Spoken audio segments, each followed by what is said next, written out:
మన ప్రక్కన పడుకున్న వాళ్ళు ఎవరైనా గురక పెడుతుంటే మనకు నిద్ర పట్టదు. ఈ గురకలు పలు విధాలుగా పెడుతూ ఉంటారు. కొంతమంది గురకలు మనకి భయాన్ని పుట్టిస్తూ ఉంటాయి. గురక వల్ల హై బీపీ, హార్ట్ అటాక్ వచ్చే అవకాశం ఉంది.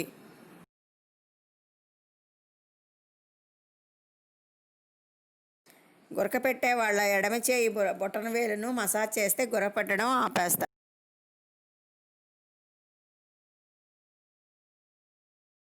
ఒకవైపు తిరిగి పడుకోవడం వలన గురక రాకుండా ఉంటుంది.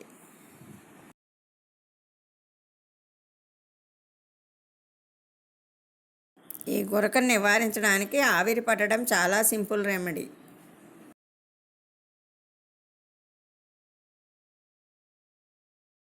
నిద్రించే ముందర స్నాక్స్ తినకుండా ఉండాలి, అప్పుడు గురక రాకుండా ఉంటుంది. ఈ వీడియో మీకు నచ్చినట్లయితే లైక్ చేయండి, షేర్ చేయండి, అలాగే ఈ ఛానల్కి సబ్స్క్రైబ్ చేయండి.